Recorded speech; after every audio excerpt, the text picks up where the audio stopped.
bisa pertama silaturahmi di channel live virtual di KPU Banyumas.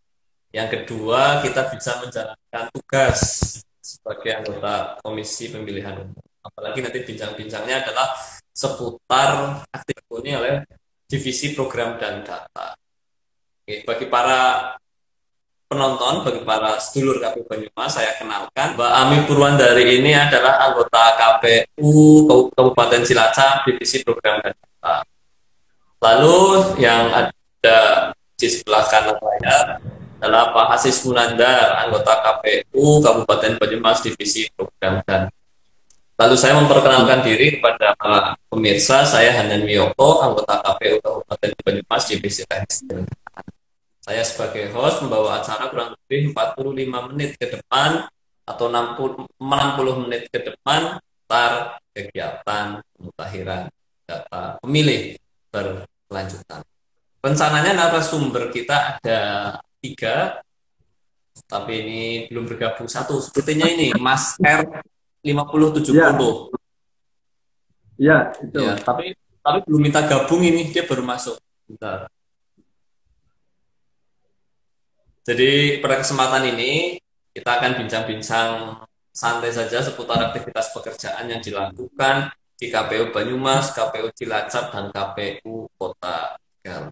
Seperti para pemirsa atau sedulur KPU Banyumas ketahui, oh ini sudah. Mas R sudah gabung? Belum ya? Oh, udah. Sudah gabung. Oke. R sudah gabung. Iya. Kesempatan nyoba IG Live ya, Mas? Baru kali ini. Generasi milenial ya, Mbak, main IG Live. Mbak Ami, Mas R. Dalam. Oke. Sehat, Mas R? Alhamdulillah, bergas waras, Mas. Alhamdulillah, oke, sehat-sehat. Semuanya insya Allah dalam kondisi sehat walafiat. Saya lanjutkan ini.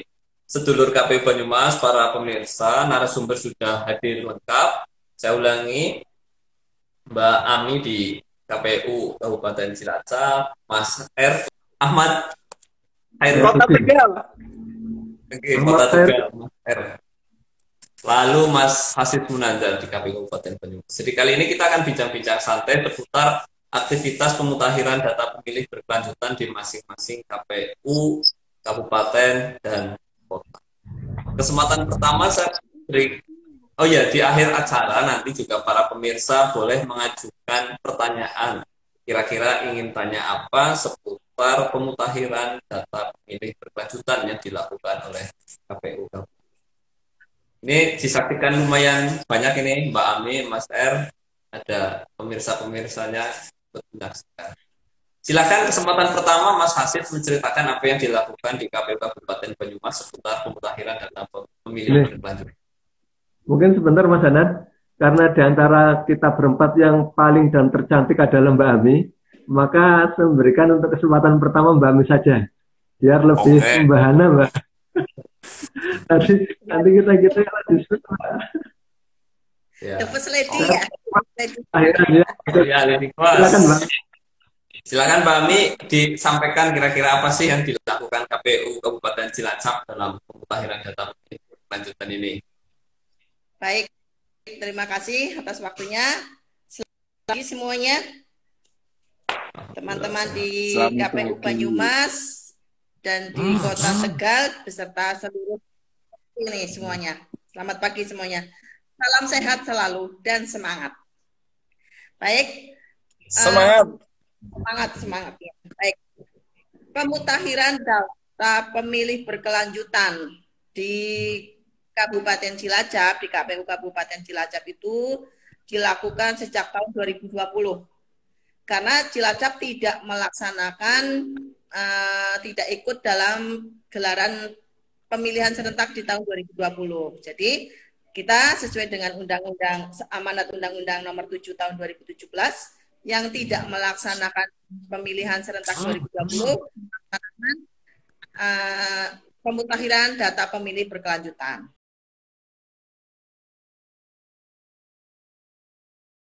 memasukkan DPK, kemudian kita setelah bulan Maret kita melakukan tetap setiap bulan itu melakukan koordinasi, ya, koordinasi dengan ex badan ad hoc itu by phone maupun WA, atau kalau yang terdekat atau yang dekat kita tatap muka, ya, tatap muka, ya. Ini. Kemudian sampai dengan bulan Mei kita masih ini ya, awal Mei kita masih mengandalkan masukan masyarakat dari badan ad hoc. Tapi kemudian sekitar bulan Mei saya mendapat angin segar itu dari informasi dari Dirjen Dukcapil, bahwa Dirjen Dukcapil itu memperkenankan jajaran di bawahnya itu untuk dapat memberikan data, ya, kepada KPU sebagai bahan untuk DPB, walaupun hanya berupa 2 elemen data, yaitu NIK dan nama. Nah, dengan adanya angin segar itu, kemudian KPU Cilacap itu, saya, ya, dalam hal ini adalah saya itu langsung berkoordinasi dengan Disdukcapil. Kita mendatangi Disdukcapil, kita meminta memohon, ya, koordinasi supaya dapat diberikan data untuk DPP. Dan alhamdulillah di bulan Mei itu kita mendapatkan data, ya, data sekitar banyak ya 3.000-an itu untuk data 3 jenis data. Jadi yang pertama itu data kematian, ya, itu sekitar ada 3.000 sekitar itu. Kemudian data pindah masuk dan pindah keluar. Nah, ini data kematian di sini yang dimaksud itu bukan secara keseluruhan, ya, tetapi hanya mereka yang orang-orang yang dalam hal ini adalah pemilih di pemilu 2019 yang dimintakan surat keterangan kematian atau akta kematian oleh ahli warisnya. Jadi tidak setiap orang yang meninggal itu dilaporkan kepada Disdukcapil setempat ini. Nah, untuk itu di samping mendapatkan data dari Disdukcapil, kami juga tetap berkoordinasi dengan ex badan ad hoc di seluruh Kabupaten Cilacap ini. Jadi ada masukan masyarakatnya juga di sini dalam hal ini. Kemudian untuk data masukan, data pindah masuk, pada saat itu belum bisa kami telusuri. Karena apa? Karena data masukan itu walaupun kita ada datanya, tapi NKK-nya itu NKK lama. Jadi belum bisa kami masukkan ini, ya. Mungkin berbeda dengan KPU Kota Tegal yang punya link apa itu namanya, ya, yang itu ada, ya. Dalam hal ini di Disdukcapil Cilacap itu belum ada link bisa kita akses secara umum. Ini untuk itu kita lakukan secara manual, ya. Data meninggal, cek, ya. Nah, ini yang kita jadikan sebagai DPP atau data pemilih berkelanjutan ini. Ditambah dengan pemilih yang pindah keluar dari Kabupaten Cilacap. Ini, ya. Kemudian untuk data pemilih barunya kita mengandalkan dari masyarakat, ya. Paling pada saat itu paling kita hanya 2, 3 atau berapa. Nah, hal ini terjadi sampai dengan bulan Desember, ya. Walaupun kita koordinasinya terus, kemudian setiap bulan kita melakukan sesuai dengan SE 181 itu setiap bulan kita melakukan rekapitulasi, ya, yang kita rapatkan pleno, ya, secara terbuka pada waktu itu, ya. Sebelum tahun 2021 ini penetapannya itu kita lakukan secara terbuka dengan mengundang Disdukcapil, ya, instansi terkait atau stakeholder, ya. Disdukcapil, kita juga mengundang Bawaslu, walaupun tidak ada keharusan mengundang Bawaslu, tapi kita mengundang Bawaslu, kemudian TNI Polri, dan kita tambah waktu itu Kemenak dan BPS, ya. Kita harapkan dengan rapat koordinasi ini dapat masukan dari mereka, ya. Tapi dengan selama ini hanya dari yang memberikan masukan selama tahun 2020 itu hanya Disdukcapil. Nah, kemudian berbeda dengan tahun 2021, alhamdulillah dengan SE terbaru, yaitu SE untuk pelaksanaan DPP di tahun 2021, yaitu SE 132 awalnya, yang turun pada sekitar bulan Februari ya, sekitar tanggal 4 Februari turun surat. Kemudian kita melakukan rekapitulasi di bulan itu juga dengan data yang kita dapatkan di bulan Januari ya. Jadi periode Januari Februari kita gabung, kita lakukan di bulan Februari. Nah, di sini KPU Cilacap mulai memberlakukan adanya link ya untuk menjaring informasi dari masyarakat. Kita membuat link ya, link dari Google Form ya, yaitu kita menggunakan link https://s.id/tanggapan masyarakat Cilacap. Ini harapannya adalah para para masyarakat di Cilacap itu memberikan informasinya. Tapi mungkin karena link biasanya itu jarang ada yang melihat, walaupun kita sudah lakukan sosialisasi baik di medsos maupun di medsosnya KPU, baik itu Instagram, Facebook, Twitter gitu ya. Tapi demikian juga dengan medsos para komisioner pribadi, kita sering unggah status tentang adanya link itu. Kita sampaikan juga ke Parpol, ke Bawaslu, dan ke seluruh masyarakat ini. Tetapi yang namanya link kayak seperti itu, biasanya ini jarang yang melihat. Jadi untuk penjaringan melalui link ini kurang maksimal bagi kami. Ini ya. Lanjutnya, akhirnya kami menggunakan cara lama tadi, yaitu dapat data dari Dukcapil tetap ya, kita tetap dapat data dari Dukcapil, tapi kita juga tetap berkoordinasi dengan para PPK, PPS dan sebagainya atau badan ad hoc itu ya. Nah, sampai dengan bulan Februari itu ya, kita punya gelaran ya, di mana kita diberi suatu link oleh Dirjen Dukcapil Pusat melalui KPU RI, yaitu Ceknik ya. Ceknik pada waktu itu digunakan untuk membantu menyusuri beberapa daftar pemilih yang dinyatakan invalid yang digunakan ya oleh Kemenkes untuk data sandingan ini pelaksanaan apa itu namanya vaksinasi nasional. Nah, di situ KPU di Cilacap termasuk di sini diberikan suatu link Ceknik. Nah, berdasarkan link Ceknik ini kami menggunakan data-data, kami memasukkan data-data yang dari di Dukcapil ini sebagai untuk yang jenis pemilih baru ya. Dalam hal ini adalah data rekam dari KPU data rekam dari Dukcapil, kita cek satu persatu. Ya, ada sekitar di situ sekitar 1.000 berapa kita dapat. Nah, karena ceknya satu persatu kan jadi lama ya. Harapannya adalah link Ceknik ini berlangsung lama, tetapi ternyata tidak ya. Hanya sampai dengan bulan Februari, Maret ya. Maret kemudian pertengahan Mei sepertinya kalau tidak salah dicabut ini ya.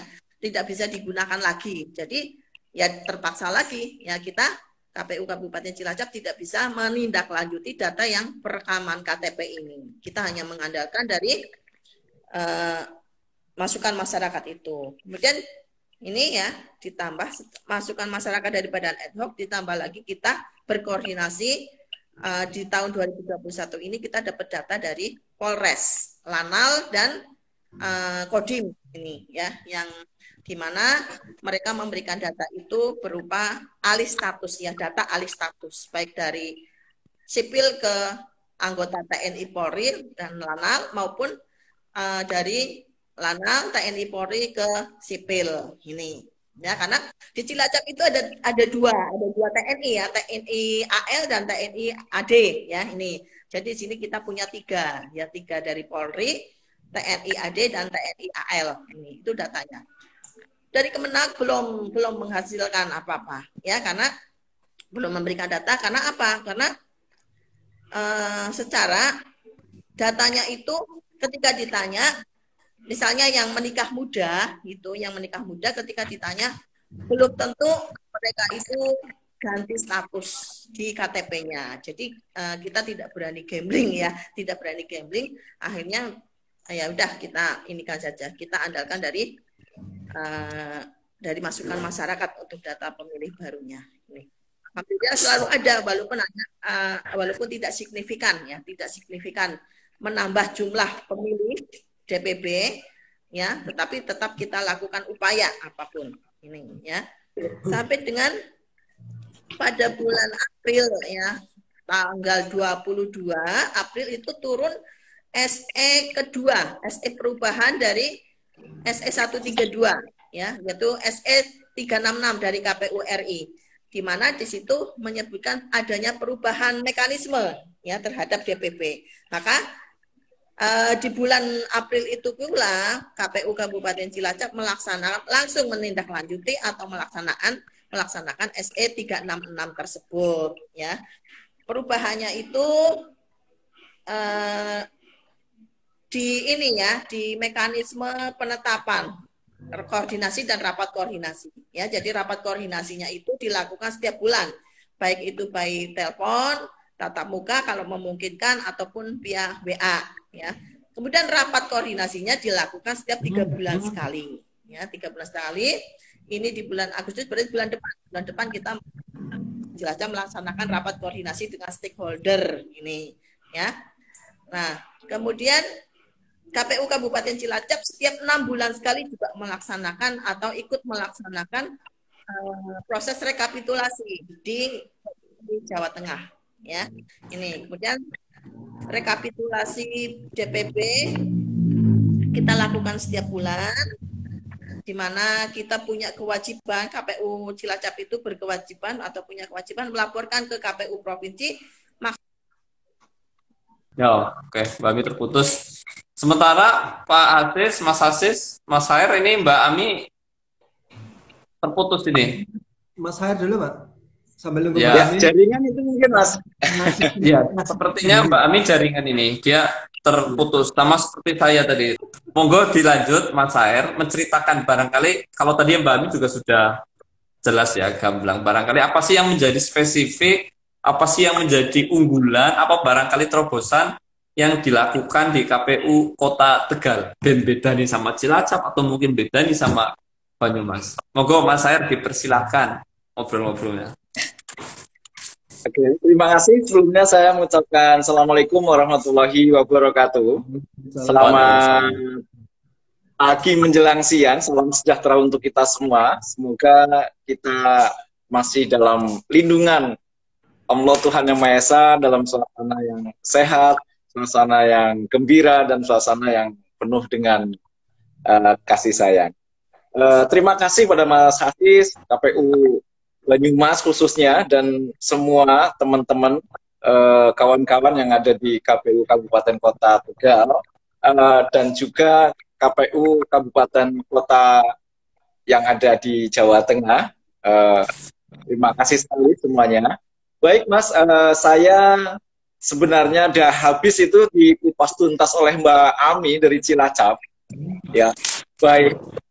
Dari awal sampai akhir, pas kebetulan kita ini Kabupaten Ngapak, baik Banyumas, Tegal maupun Cilacap ya, tidak melangsungkan hajat pilkada kemarin. Jadi proses awalnya juga sama, dimulai dari tahun 2020. Dan alhamdulillah memang dari kota kami, Kota Tegal, ini kami menceritakan pada awal-awal juga untuk membangun komunikasi dengan stakeholder yang ada, dalam hal ini di Dukcapil Kota Tegal, ya kami harus mulai baik berkirim surat resmi maupun juga pendekatan-pendekatan personal. Dan alhamdulillah memang dengan di Dukcapil Kota Tegal kami banyak yang mengenal secara personal, secara pribadi, baik dulu waktu masing-masing sama bertugas di kelurahan maupun di kecamatan, dan khususnya di Pemkot Kota Tegal, sehingga untuk komunikasi tidak menjadi suatu hal yang sangat merepotkan. Namun perlu kami ketahui, kami tambahkan dari keterangannya Mbak Ami tadi, bahwa semua itu berbenturan sebenarnya dengan peraturan, di mana di Disduk Capil juga dipagari oleh suatu peraturan yang memang informasi itu tidak bisa keluar secara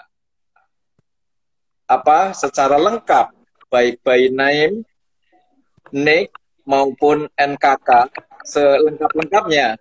Tetapi alhamdulillah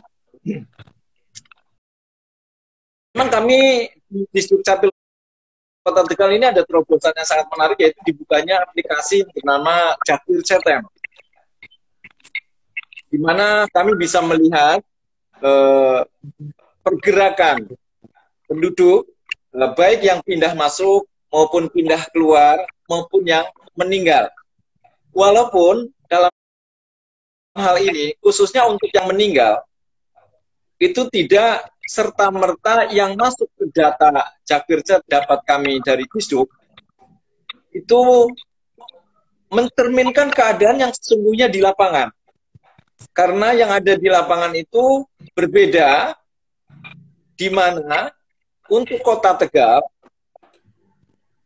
dan mungkin banyak juga di kabupaten kota lain, kesadaran penduduk untuk melaporkan kematian, mengurus surat kematian itu memang perlu kerja keras kita bersama untuk mensosialisasikan. Di mana di Disduk itu tidak pernah akan bisa mencoret suatu nama yang dilaporkan meninggal tanpa diurus surat akte kematiannya. Jadi sepanjang nama tersebut walaupun realnya itu sudah meninggal, tetapi dari pihak keluarga tidak menguruskan akte kematiannya, data itu masih ada dan aktif di Disduk Capil. Nah, untuk mensiasati ini, kami kemarin pada Desember 2020, kami sepakat untuk turun ke bawah, yaitu meminta data ke kelurahan-kelurahan, khususnya kepada dalam hal ini Pak Lurah untuk bisa menugaskan petugas keagamaan yang ada di kelurahan untuk meminta atau mendata dalam tahun kurun waktu yang kami minta itu nama-nama yang meninggal. Alhamdulillah dari surat yang kami kirimkan dan kami turun ke kelurahan-kelurahan itu ada yang memang sesuai dengan harapan kami, walaupun ada juga yang ternyata tidak sesuai dengan harapan apa yang kami minta. Nah, di sini perlu kerja keras juga, di mana tidak kami bisa memaklumi bahwa petugas keagamaan di tiap kelurahan itu mungkin SDM-nya juga belum begitu mumpuni untuk masalah pencatatan dan lain sebagainya, karena kondisinya memang sudah sepuh atau mungkin faktor-faktor yang lain, keterbatasan akan IT dan lain sebagainya. Tapi ini merupakan suatu dinamika yang menarik yang bagi kami semakin untuk bisa terus menggali informasi-informasi yang ada di masyarakat. Dan alhamdulillah itu sudah bisa kami dapatkan, walaupun mungkin belum bisa sepenuhnya harapan itu terpenuhi. Dan kemarin barusan saja Disduk Capil Kota Tegal itu meminta data-data yang hasil turun bawah ke kelurahan-kelurahan yang ada dari kami dan disinkronkan dengan Disduk Capil, di mana alhamdulillah untuk Kota Tegal ini kami lebih terbantukan banyak. Kalau sementara Mbak Ami dari keterangan yang kami dengar dan kami simak tadi penuh perjuangan untuk mendapatkan informasi langsung dari masyarakat, alhamdulillah untuk kami bisa ada itu di Disduk Capil, walaupun tidak serta-merta berarti semua informasi itu kami dapatkan penuh dengan ada NIK, ada NKK, ada alamat, ya, ada item-item yang memang disembunyikan atau istilahnya itu diganti dengan tanda silang ya, tanda bintang kayak gitu, Mas. Untuk dalam hal ini kami lebih banyak bicara tentang data serta kegiatan ataupun gawe dari Disduk Capil, di mana mungkin bisa menjadi rujukan kabupaten kota yang lain yang bisa turut juga membantu kerja kita di KPU. Disduk Capil Kota Tegal itu ada kader Admindo, administrasi kependudukan. Masing-masing di setiap RW di kelurahannya, kader ini mencatat langsung warga yang meninggal, yang datang, maupun yang mengurus, ataupun kalau mengurus datang dan mengurus kepindahan itu kantor Dukcapil. Tetapi kalau misalkan yang meninggal ini tidak semua, maka ini tugas kewajiban dari kader Admindo untuk melaporkan, mencatat, melaporkan detail kepada pihak Disduk. Dengan adanya kader Admindo ini semakin bisa mengakomodir dan semakin bisa mendekati keadaan yang sebenarnya di lapangan, dan sangat membantu sekali, sehingga informasi data yang dihimpun di Disduk itu bisa menjadi dasar bagi kita, di samping sebagaimana di KPU Cilacap itu masukan dari masyarakat, kami bisa juga mendapatkan di Disduk Capil. Selama ini alhamdulillah hubungan kami dengan pihak Disduk Capil, kami bisa setiap bulan, setiap menjelang perhelatan DPB, kami bisa berkoordinasi, bisa duduk bersama untuk bisa mendapatkan data walaupun agregat ya sekarang ya, dan tidak sepenuhnya komplit. Dan untuk item-item yang rutinitas, pindah masuk, pindah keluar, dan kematian. Kalau kematian alhamdulillah karena sudah adanya kader-kader Admindo itu bisa mendekati banyak kesamaan yang ada di lapangan. Baik, kami juga tambahkan, kami juga mengirimkan pula surat ke pihak kepolisian maupun ke pihak Koramil maupun ke Danlanal, tetapi itu ada persatuannya, yaitu yang di Pepabri itu dalam hal ini biasanya di akhir semester kedua, karena Tegal tertolong jumlahnya yang kecil, hanya 4 kecamatan dan 27 kelurahan. Mungkin tidak sebesar kayak di Cilacap ataupun di Banyumas ya, yang jumlahnya sangat signifikan dan sangat menguras tenaga. Alhamdulillah Kota Tegal kecil, jadi untuk koordinasinya juga cepat, untuk eksekusi jasanya juga tinggal kita SDM-nya dan kemauan yang untuk bisa cepat proses data tersebut, dan jumlahnya juga tidak begitu merepotkan sebagaimana Kabupaten Kota Cilacap maupun Banyumas maupun Kabupaten Brebes. Jadi dalam hal ini sekali lagi kami Kota Tegal memang tergolong wilayah yang bisa dikatakan tidak terlalu besar, jumlah DPT-nya juga tidak terlalu besar, dan ada kemudahan hubungan kami dengan Dukcapil. Kami di sini akan kami terangkan pula bahwa untuk DPB bulan Agustus maupun bulan Juli maupun Juni kemarin, setelah keluarnya surat edaran yang 366 kalau nggak salah ya Mbak Ami, di situ ya, yang harus pada bulan berlangsung harus dilaporkan, maka kami minta data yang dinamis itu, baik pindah mati, baik pindah masuk maupun keluar maupun yang mati itu untuk cut off di tanggal 25. Kalau misalkan ini tanggal 24, berarti besok tanggal 25 kami harus berkoordinasi lagi dengan pihak Dukcapil untuk mendapatkan ya masukan data tentang aktivitas warga, baik masuk, keluar maupun yang meninggal untuk pelaporan DPP. Namun ini lagi kami kerjakan pula, yaitu untuk menambahkan saja Mbak Ming, perlunya adanya sinkronisasi data, sounding data antara yang di Dukcapil maupun yang ada di kami.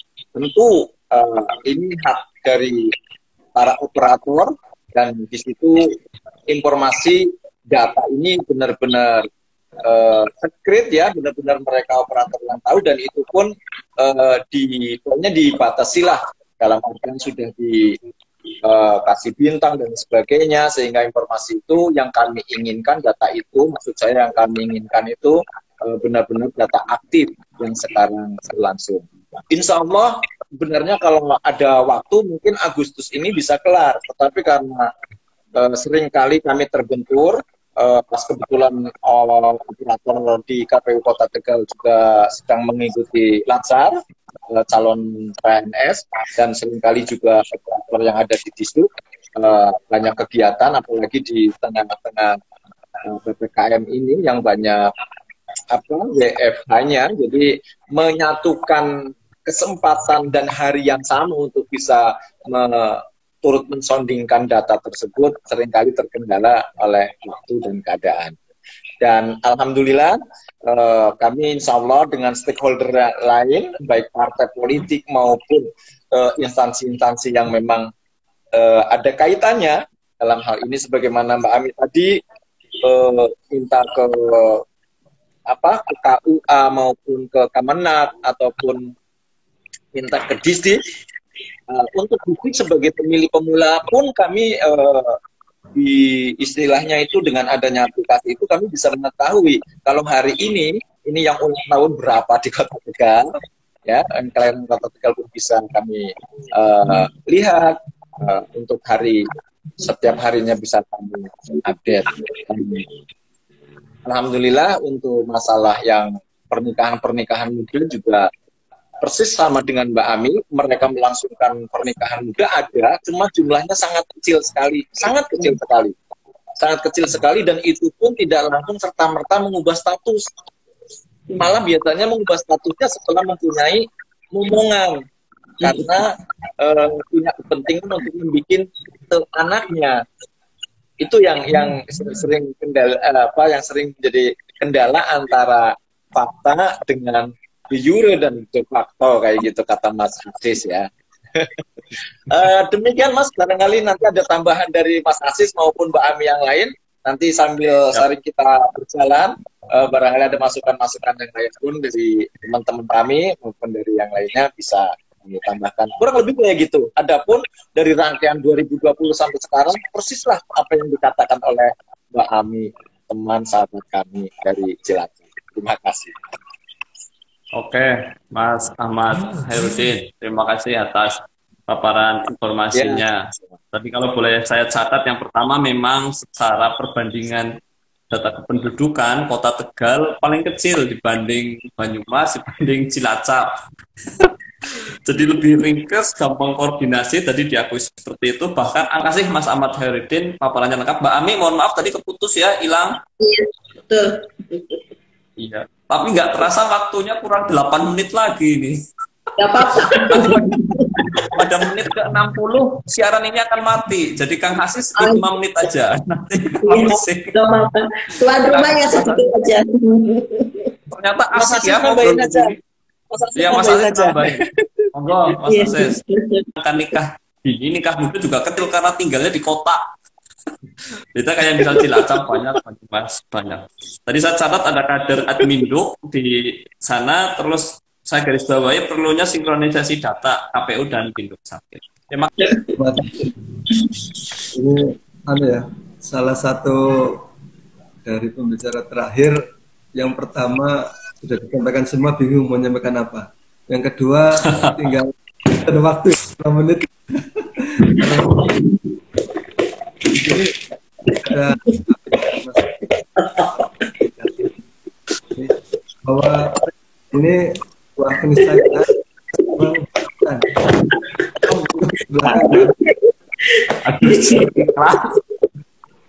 Cuma kalau kita seperti ini dibandingkan dengan kemudian rapor atau dari beberapa sampaikan kami dan saya mungkin sama ya, kabupaten juga melaksanakan di Kabupaten Banyumas pada awal 20 begitu ada informasi untuk PDBP, memang salah satunya itu kami juga bahwa di Kabupaten itu Polai Pak Ketua.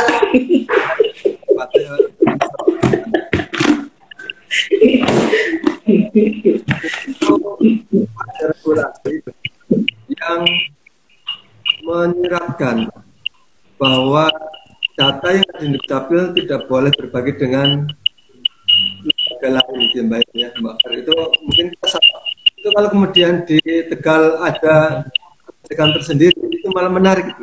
Kok bisa seperti itu? Apakah pendekatan Mas Hairnya ataukah karena de facto itu Mas Hair yang bikin kemudian para di Dukcapil itu data itu untuk disimpan. Mas belum bisa karena memang kebijakan seperti itu. Yang kedua, bahwa Kabupaten Banyumas itu mendatangi SMK pada saat itu belum ada apa namanya awal-awal PPKM ataupun apa, sehingga kami sempat ke SMK karena ada apa namanya ada kegiatan Kabupaten Banyumas yaitu KPU mengajar yang ke sekolah-sekolah, dan ternyata itu lebih efektif dibandingkan ketika kita turun ke desa atau memberikan Google di masyarakat, Mbak Ami dan Mas Said. Pada pertama kita datang ke SMK untuk mengajar apa namanya KPU mengajar ada itu. Setelah itu kita minta yang berusia 17 tahun untuk mengisi Google Set itu, apakah sudah membuat KTP atau belum. Itu animonya langsung satu sekolahan. Beberapa ratus itu siswa langsung memberikan respon yang bagus. Tapi kemudian tidak ada PPKM sehingga bisa masuk ke sekolah. Dan dengan belajar ini kami membuat sebuah video untuk KPU mengajar sehingga dari ini juga kendala lagi. Kemudian juga sama ketika di pengadilan agama Banyumas itu memang relatif signifikan banyak. Dan 1 tahun itu hampir ada 300-400 lebih itu yang menikah di usia dini atau belum pada usia mereka usia menikah. Tapi terkendala ketika di pengadilan data yang ada itu juga tidak lengkap karena tidak ada nikah. Tapi ketika kemudian kita kembali ke regulasi bahwa daftar pemilih atau warga Indonesia yang berhak menjadi ditetapkan menjadi pemilih adalah salah satunya sudah menikah atau kawin, maka sudah bisa kami masukkan karena memenuhi salah satu syarat, yaitu sudah pernah walaupun belum berusia 17 tahun, belum berKTP, tapi sudah pernah nikah atau kawin, sudah mendapatkan apa namanya pemilih, masuk dalam data pemilih. Dan yang terakhir, Mas, itu ada sebuah apa namanya di samping tadi ke dinas, kita melibatkan siswa magang dan pemilu, Mbak. Di setiap siswa magang pemilu atau pengalaman demokrasi kita di itu untuk selalu senantiasa mensosialisasikan itu. Dan beberapa lebih banyak dari mereka data-data yang kami terima itu dari kelas pemilu, alumni kelas pemilu, kemudian siswa kelas magang, walaupun mereka di luar kota, dari luar kota, seperti kemarin saya juga baru dapat dari Mbak Ami. Mbak Ami itu orang Cilacap, tapi ketika ada orang Banyumas meninggal dan Mbak Ami kenal atau saudara, itu bisa memberikan info. Artinya bahwa tidak hanya skup masyarakat dalam kabupaten kota yang memberikan informasi, tapi siapa saja masyarakat dari kabupaten kota, ketika mungkin ada saudaranya di kota mana, di kabupaten mana meninggal, ataupun itu memberikan info ke KPU kota. Juga Bawaslu ini yang terkadang bahwa kita menyelenggara, tapi dalam kegiatan hari-hari atau beberapa kegiatan tidak sinkron. Kalau kemudian Bawaslu kita koordinasikan, mereka juga pernah memiliki mantan PPL, Panwascam, atau kemudian ada namanya mungkin yang sekarang itu di Bawaslu ada kampung demokrasi ya maksudnya, atau kampung pengawasan.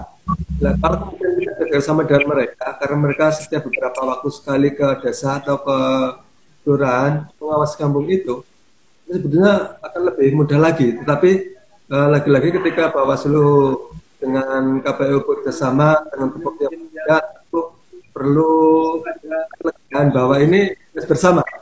Dan satu lagi belum termaksimalkan adalah peserta pemilu. Bahwa sebagai peserta pemilu seharusnya mereka yang mempunyai keinginan terbuka sendiri. Bagaimana supaya masyarakat bisa menjadi masuk dalam daftar pemilih. Nah, dari peserta pemilu ini kalau di Banyumas masih minim. Artinya kesadaran peserta pemilu yang punya tangan sampai ke bawah, sampai ke tingkatan ranting, katakanlah ataupun ranting, itu belum memberikan yang signifikan. Kalau mereka punya pertemuan, katakanlah kalau di Kabupaten Banyumas ada beberapa partai yang membuat pertemuan secara lebih tingkat sekali kecamatan atau desa. Kalau kemudian didetasikan, kemudian bisa memberikan informasi, mungkin ini akan lebih bagus lagi kami dan Mas saya ini belum tergarap. Jadi kalau saya boleh menyimpulkan terakhir sebagai closing statement, yang pertama, regulasi antar instansi baik dengan Dukcapil, KPU maupun yang lain itu mungkin akan lebih baik lagi dijadikan ada sebuah sinkronisasi bahasanya Mas saya. Jadi regulasinya tidak membatasi bahwa dari masing-masing lembaga atau instansi pemerintah itu bertindak internal tanpa kita memberikan ke asing lain.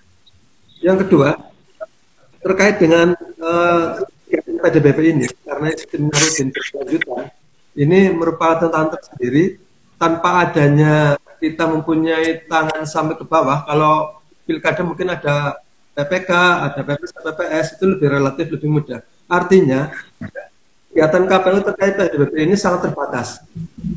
Kita tangan ke bawah juga tidak ada anggaran khusus untuk terkait dengan PDBP ini. Memang tanpa biaya, tanpa operasional. Kita biasa turun ke bawah.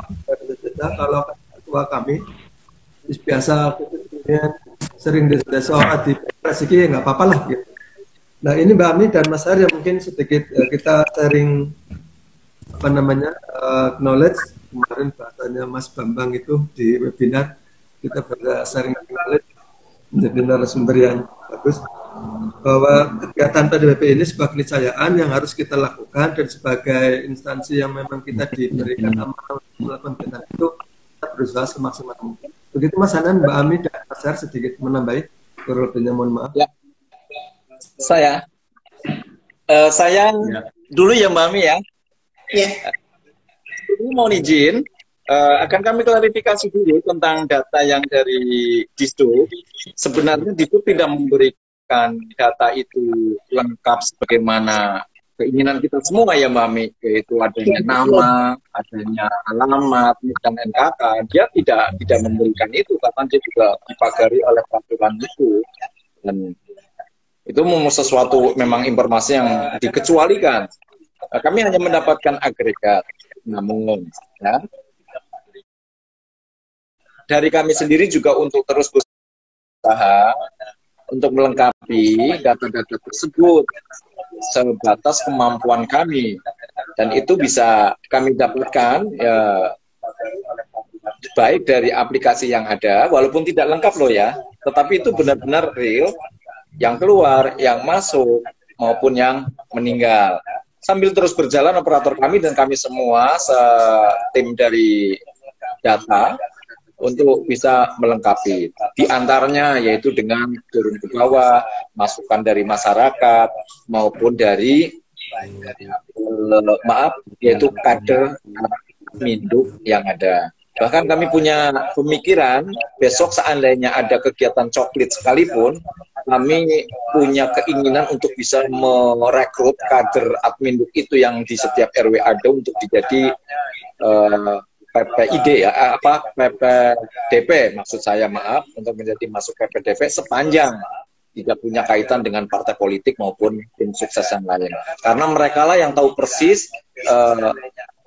warga di wilayahnya yang melakukan pergerakan administrasi kependudukan. Demikian Mbak Mi.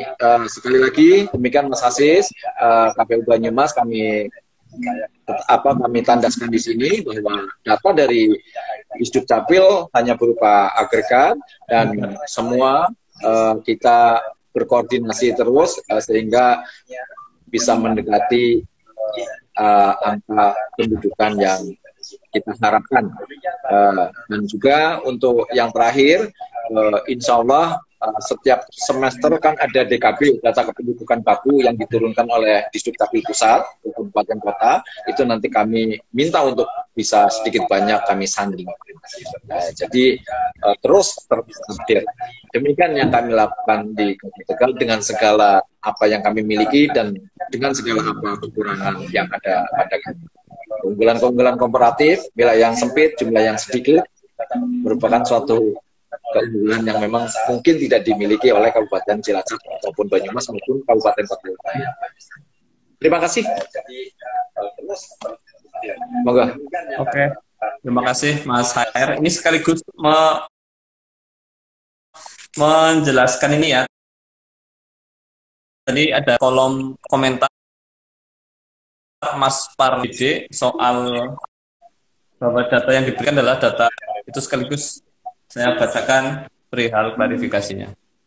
Kepada Mbak Ami, closing statement, karena ini 1 jam tidak terasa ya untuk berbincang soal pemutahiran data pemilih dengan 3 komisioner di 3 kabupaten dengan permasalahan. Baik, terima kasih. Kabupaten Cilacap mulai bulan Juli kemarin itu tidak lagi mendapatkan data dari Disduk Capil ya. Jadi kami hanya mengandalkan masukan masyarakat dan bekerja sama tadi dengan badan ad hoc, mantan badan ad hoc. Nah, harapan kami ke depan adalah bahwa semua itu berpartisipasi di dalam proses DPP ini. Kemudian harapan kami juga ini kepada KPU di atas kami, yaitu provinsi, itu setidaknya tidak hanya SE dari KPU RI, tapi ada semacam surat ya dari KPU provinsi itu sebisa mungkin yang bisa membuat kita itu dapat menjangkau ke bawah itu.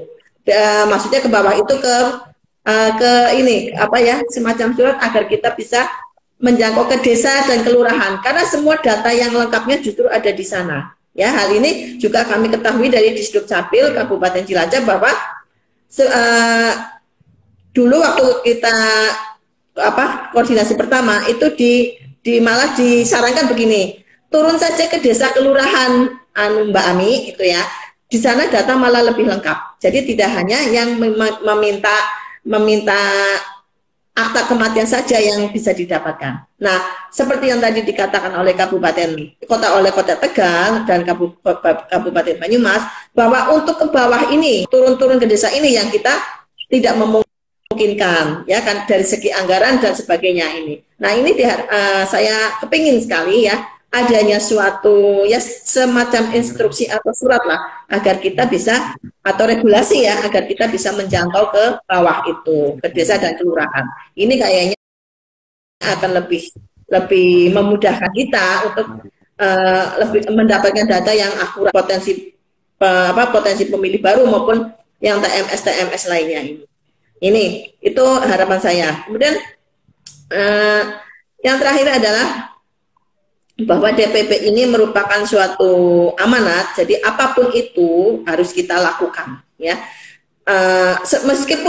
Meskipun di dalam setiap bulannya kita hanya sedikit ya data yang kita peroleh, tetapi ya harus tetap kita laksanakan itu demi keakuratan data pemilih nantinya. Saya kira itu saja dari kami, dari KPU Cilacap. Semoga untuk teman-teman di semuanya ini sehat selalu dan kita bisa melaksanakan DPP ini dengan sebaik-baiknya. Terima kasih Mas Hanan, Mas Hair, dan Mas Hasis. Assalamualaikum warahmatullahi wabarakatuh. Waalaikumsalam warahmatullahi wabarakatuh. Ya, terima kasih Mbak Ami atas closing statement-nya. Ini menarik karena berisi saran kepada KPU Provinsi barangkali ya, tadi disebutkan agar turut memberikan support yang maksimal dalam hal ini perihal pengurusan birokrasi, agar ada surat barangkali bisa menjangkau sampai ke bawah. Semoga himbauan atau saran-saran ini, diskusi ini bermanfaat. Pertama bagi kita, karena kita semua adalah penyelenggara, harapannya adalah sharing knowledge ini memberikan semangat hal baik dari Kota Tegal bisa ditiru, hal baik dari Kabupaten Cilacap maupun dari Banyumas kita bisa sharing, bisa diramu. Sama halnya barangkali pelaksanaan IGLF ini bisa menjadi semangat untuk dilaksanakan di Kota Tegal. Kapan-kapan lah kita diundang, boleh dari narasumber IGLF-nya Kota Tegal atau Cilacap. Ayo, jangan desain terus, sekali-kali IGLF-an, kita Banyumas siap diundang. Kepada para narasumber kami ucapkan terima kasih yang sangat luar biasa sudah hadir, menyempatkan waktu, menyempatkan tenaga, menyempatkan kuota. Mas Ahmad Hairudin, Sarjana Hukum dari KPU Kota Tegal, saya ucapkan terima kasih. Mbak Ami Purwandari, Sarjana Ekonomi dari KPU Kabupaten Cilacap, dan Mas Hafiz Munandar, SPDI Kabupaten Banyumas. Kepada para pemirsa di IG Live, ada kurang lebih 30-an yang bergabung, yang menyaksikan, tadi ada 15 orang, saya ucapkan terima kasih, mohon maaf tidak bisa disebutkan satu persatu. Saya sebagai pembawa acara diskusi mengucapkan terima kasih kepada semuanya. Mohon maaf apabila dalam penyampaian atau saya mengantarkan diskusi ini ada salah. Kita berjumpa lagi dalam IG Live yang akan datang. Marilah kita akhiri acara ini dengan hamdalah bersama-sama. Alhamdulillah. Wabillahi taufik wal hidayah. Wassalamualaikum warahmatullahi wabarakatuh.